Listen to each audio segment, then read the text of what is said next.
to tell me I was building a dream, and so I followed the mob.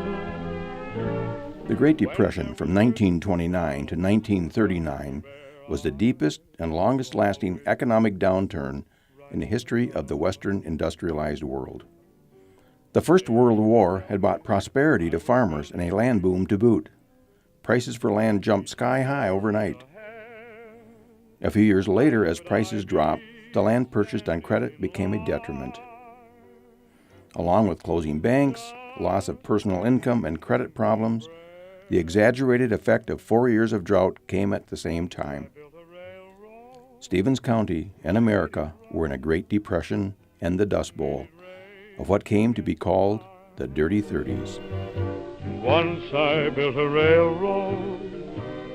Families who believed they had been through hard times while settling the land now had second and third generations were struggling to keep the land. One young man from a pioneer family, Peter Erdahl, lived on a farm in Donley Township that his parents homesteaded. In neighboring Wrensville Township, a young woman, Agnes Erdahl, grew to adulthood and lived on the farm her grandparents homesteaded. Both young people attended church at Consvinger in Donley.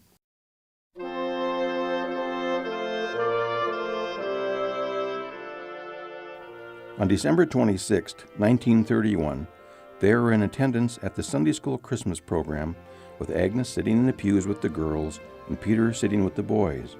Unknown to the congregation, Peter and Agnes had married earlier that day, with Doris and Ralph Sather, sister and brother of the bride, as witnesses. The attendants had received no forewarning of the nuptials, but they spread the word during the Christmas program. Not to be disappointed in celebrating this fine young couple, relatives, friends, and the congregation treated them to a fine old charivari a couple of nights later, once the house had gone dark and it was bedtime. A charivari is a noisy post-wedding party where the newlyweds are pressed into service as host for the celebrants, regardless of the time of night that the celebrators chose. How did Agnes, 31, and Peter, 34, arrive at this important intersection of life together? Before marriage, they had lived within miles of each other. Peter Ingvald Erdahl was the fourth child of Ingeborg and Sivert Erdahl, who had immigrated from Norway and acquired a homestead in Donley Township. Peter was born in the homestead house on January 25, 1897. Peter attended District 42 Country School, and he received additional education at Concordia High School in Moorhead in 1914. One of the practical skills learned at high school was carpentry, and he put that to good use helping to build a new barn and a larger home on his parents' farm.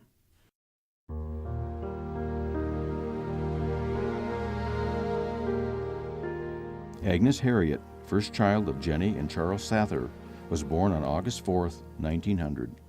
Already the third generation of family settlers, the family lived in a multi-generational home in Wrensville Township with Charles's parents, Arnie and Maren Sather, who lived with them until they died. Agnes's family was struck with tragedy twice. Her father, Charles, died from kidney failure at the age of 40 in 1914, leaving wife Jenny, 37, with 7 children.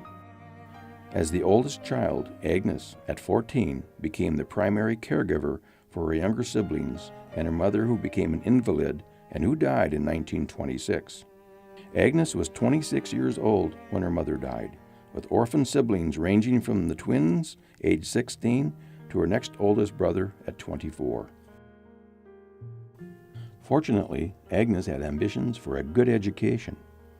As a young student, she had attended District 36 when they lived on the farm, and attended Donley School when living in that town, graduating from 8th grade. The family all moved to the farm permanently after her father died. Agnes rode the train from Donley to Morris to attend high school. She missed Monday morning classes and Friday afternoon classes to make the train connection, but graduated from the Morris High School class of 1918. During this period of history, those wishing to teach in country schools took advanced training called normal training, for which Agnes attended 3 years of high school and 1 year of normal training. She then taught at District 36 and 56, both within walking distance of the family farm. She used her paycheck for caring for her brothers and sisters and ailing mother. By taking additional training at Moorhead State College in 1924, she got a 2-year teaching certificate, enabling her to teach in town schools. During her teaching career, she taught at Starbuck, Wheaton, Donley, Morris Longfellow, and Eastside Elementary. In spite of all the responsibility, she noticed this strong, handsome farm boy named Peter that lived in a neighboring township, who went to the same church. 5 years after her mother's passing, Miss Sather became Mrs. Peter Erdahl. Ever the committed caretaker, Agnes and her new husband invited her siblings, Mabel and twins Doris and Donald, to live with them. When first child Joan arrived 3 years later, on June 20th, 1934, no babysitters were needed, and helping hands for all the other work to be done on the farm were plentiful. When Peter's parents passed away, Agnes and Peter purchased the Erdahl family farm in 1938. Joan Carol Erdahl was named after the J in her grandmother Jenny's name, for the C in her grandfather Charles' name, and for the holiday of Christmas, as she arrived as an early Christmas gift. She was the delight of not only her parents, but this close-knit family of aunts and uncles. Along with being nurtured by the family, she enjoyed playing on the farm, with her favorite early activity, a rope and board swing. In May of 1938, a new brother, James Howard Erdahl, was born, making the dreams of the family complete. But sadly, at only 5 months of age, infant James died of pneumonia, a devastating time for this family. The Erdahls created a life together on the farm. In the early years of their marriage, farming and homemaking were practiced with horsepower and without electricity. Horses were the power for crop farming. From spring planting to harvesting the grain or the hay, the horses were used for threshing crews, pulling hay into the hay mows, and for other labor requiring power. Peter purchased a used combine with Joe Bush, a glimpse of his progressive thinking about agricultural production. Agnes was in charge of the cream separating and the raising of the chickens. The ever-popular Sears and Roebuck catalog was a source for baby chicks ordered in the spring and raised for meat or egg production. Agnes sold her eggs for 17 cents per dozen, or 30 dozen for $5.10. Often these were used for trade at the Donley Mercantile for items that couldn't be raised on the farm. She also dressed or butchered 10 chickens each year for the threshing crew sit-down dinner, where she always served pie for dessert. Agnes was a prize pie baker, and there was pride shown in being a good cook and a bit of competition between the farm wives regarding the meals they put together. Gardening was of special interest to Agnes, not only producing magnificent vegetables to harvest and can, but favorites in her flower borders, including sweet peas, peonies, hollyhocks, and gladiolas.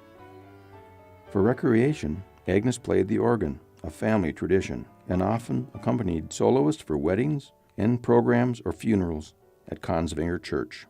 Peter and Agnes volunteered at Consvinger their entire lives. Peter would mow the cemetery and church grounds. Agnes taught Sunday school, Bible school, and worked the infamous church dinners.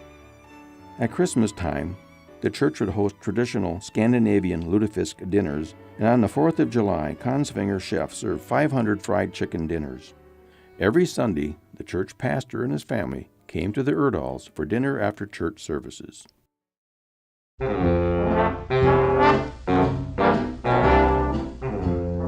Following World War II, the Erdahls progressed into the new arena of electricity.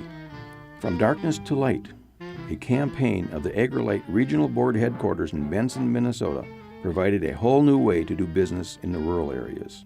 Peter was an AgriLight board member for 25 years. His efforts in aiding the regional counties achieve electrification made life at home easier as well. On March 9, 1940, the lights at the Erdahls' farm were turned on. By 1955, they were watching the first black and white TV, viewing the Fargo, North Dakota station. Peter's community leadership included 18 years with the Agriculture Stabilization Conservation Service, or ASCS, the Stevens County Fair Board, and Extension Service Committee, and 20 years on the board of Donley Township. Agnes was a lifelong member of the All Tops Extension Homemakers Club, organized in 1938, in the third oldest club in Stevens County, and she avidly participated in the Morris Study Club activities. By 1954, daughter Joan graduated from Morris High School and looked forward to obtaining a degree in education from Moorhead State. As she was making plans for college, her mother Agnes worked to finish the same degree, completing her lifelong pursuit of education. She and daughter Joan walked across the stage one following the other, both accepting their college diplomas in 1958. Peter also took on a new challenge in 1958, running for the state Senate DFL candidate for the 48th District, Stevens, Big Stone, Grant, and Traverse counties. He was encouraged by many citizens who admired his proven leadership capabilities. A few years after Joan began her teaching career, the family readied for Joan's wedding to Dave Fiosland in 1965. Dave farmed near Brandon and was a Republican state representative for 14 years, from 1972 to 1986. Joan became an elementary school teacher at districts in Elbow Lake for 3 years, Austin 1 year, and Alexandria for 32 years, a career totaling 36 years. The same year that Joan and Dave married, in 1965, Agnes turned 65 and retired from teaching. Her teaching career spanned over 47 years in 8 different districts. Think of the number of students whose lives she impacted. Both the Erdahls continued their many pursuits, including travel, board leadership, and remained active at Kongsvinger Church. Their mutual ancestry and Norwegian background inspired a trip to Norway. It was easy for the community to respect and honor timelines of work, worship, and leadership that had been headquartered in the Donley Township farm of Agnes and Peter Erdahl. Both Peter and Agnes were recognized by the Farm Bureau, Peter as the best looking, and Agnes for the pie baking contest. Named Grand Marshals of the Donley Thrashing Bee Celebration and Donley Senior Citizens of the Year, enable them to continue serving the community they had chosen for their lifetime home. For this couple committed to learning, hard work, and helping family and community achieve personal goals, the depression that began their lives together was just another hurdle to get over. Peter summarized his life as, "We milked cows and had a little of everything." Agnes's creed for success in life was, "Take it to the Lord in prayer."